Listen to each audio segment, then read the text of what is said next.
मुंडे म्हणजेच परळीचं राजकारण आणि परळी म्हणजेच मुंडे असं समीकरण महाराष्ट्रानं गेली 3 दशकं अनुभवलं। धनंजय मुंडे यांच्या राजकीय कारकिर्दीला लागलेल्या धक्क्यामुळे परळीचं सत्ता समीकरण बदलणार आहे। परळीच्या सत्ता समीकरणाचा एक परिणाम थेट बीड जिल्ह्याच्या राजकारणावर आणि नंतर राज्यातल्या जातीय समीकरणांवर स्पष्टपणे होईलच।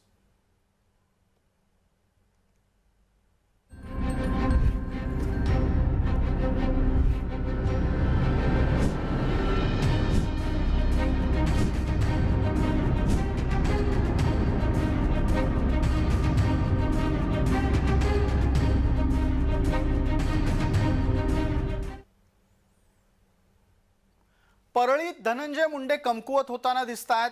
त्याचा लाभ पंकजा मुंडेंना घ्यायचा आहे, पण हे केवळ परळीपुरतं नाहीये। या दोघांनीही परळीत राहून परळीच्या बाहेर अनेकांना आव्हान दिलंय आणि म्हणूनच विधान भवनात एकाच जागी बसलेले हे 3 नेते तुम्ही पहा आणि तुम्हाला यातूनच बीडच्या भविष्यातल्या राजकारणाची समीकरणं कशी असतील याचा अंदाज निश्चित बांधता येऊ शकतो। बीडमध्ये मुंडे अडचणीत आलेले आहेत आणि भविष्यात मुंडेंच्या विरोधात एकवटून त्यांना पक्षात त्यांच्या पक्षात त्यांच्या जिल्ह्यात आणखी निरस्त करायचा प्रयत्न सुरू झालाय। 3 नेते विधान भवनात एका जागी बसतात, एका पक्षात नसतात, पण त्यांच्यात साम्य काय असतं तर हे 3ही नेते मुंडेंचे विरोधक आहेत। त्यामुळे विधान भवनात मुंडेंचा राजीनामा झाल्याच्या नंतर झालेली ही खुलेआम चर्चा बराचसा काही संकेत देऊन जाणारी आहे। आता सुरेश धस हेच एकमेव मुंडेंच्या विरोधात बीडमध्ये आहेत असं नाही। यात एक आणखी नाव आहे, ते प्रकाश सोळंके। आणि या प्रकाश सोळंकेंनी तर धनंजय मुंडेंची पाठराखण करण्याचा ठपका थेट नेतृत्वावरच ठेवला आहे। हे पहा, ह्या सर्व गोष्टी सर्व लोकांना माहीत आहेत, मुख्यमंत्र्यांना माहीत आहेत, उपमुख्यमंत्र्यांना माहीत आहेत। कोणाचा राजकीय वरदहस्त वाल्मिक कराडला होता। गेले 4 वर्ष बीड जिल्ह्याचे पालकमंत्री असताना धनंजय मुंडेंनी आपले सर्व अधिकार हे वाल्मिक कराडला दिलेले होते। कार्यकारी पालकमंत्री म्हणून त्यांचा उल्लेख वर्तमानपत्रात होत होता।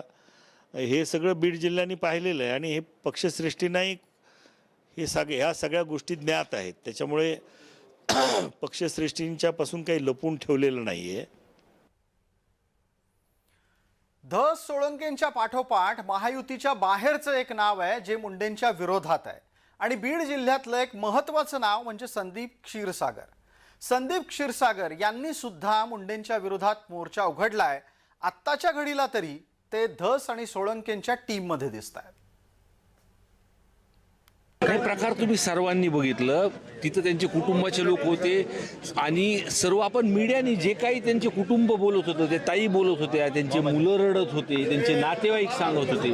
त्यांना हा प्रकार जो झाला आहे तो पूर्ण परळीला माहिती आहे की कुणी केला आणि त्यांना संरक्षण कोण देते हे सगळ्यांना माहिती आहे। पण नाव घेण्यासाठी सुद्धा लोक इथं भीतात आहेत। पण आता सुप्रियाताई इथं आलेल्या आहेत, त्यांनी सगळी परिस्थिती जाणून घेतली आणि एसपीला ते बोललेत आणि CM साहेबांना भेटून या संदर्भातली सर्व माहिती घेऊन आणि आमच्यावर सुद्धा जिम्मेदारी टाकली की येणाऱ्या काळामध्ये या कुटुंबाचा पाठपुरावा तुम्ही करायचा आहे।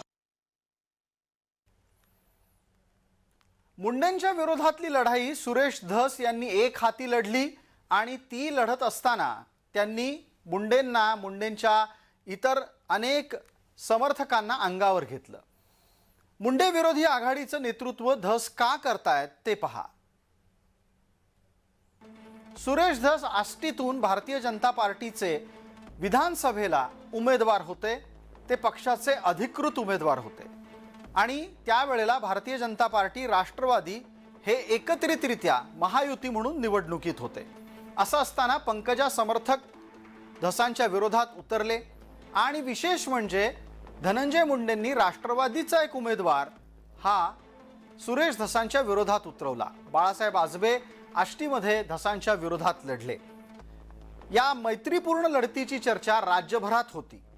भाजपा आणि राष्ट्रवादी एकमेकांच्या विरोधात लढत होते. मुंडेंनी खेळलेल्या या राजकारणामुळे धस संतप्त आहेत. तो राग काही अद्याप मिटलेला नाहीये.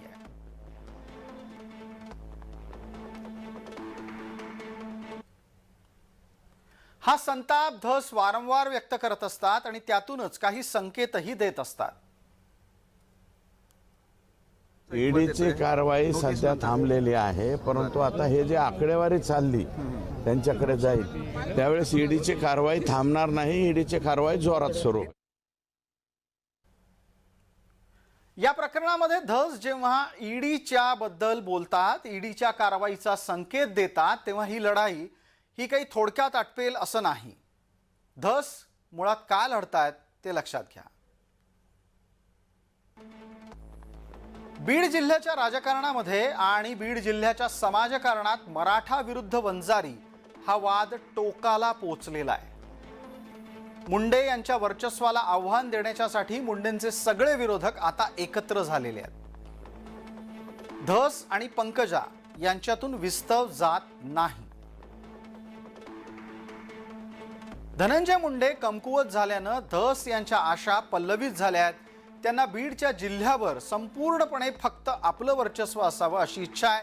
कारण बीड जिल्ह्यात मराठ्यांचं वर्चस्व असावं ही सुप्त इच्छा कुणाच मराठा नेत्याची लपून राहत नाही.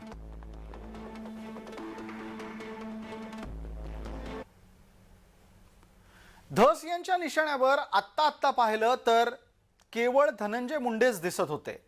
पण ही लढाई खरी तर बीडच्या राजकारणासाठी आहे आणि ती आत्ता कुठं सुरू झाली आहे.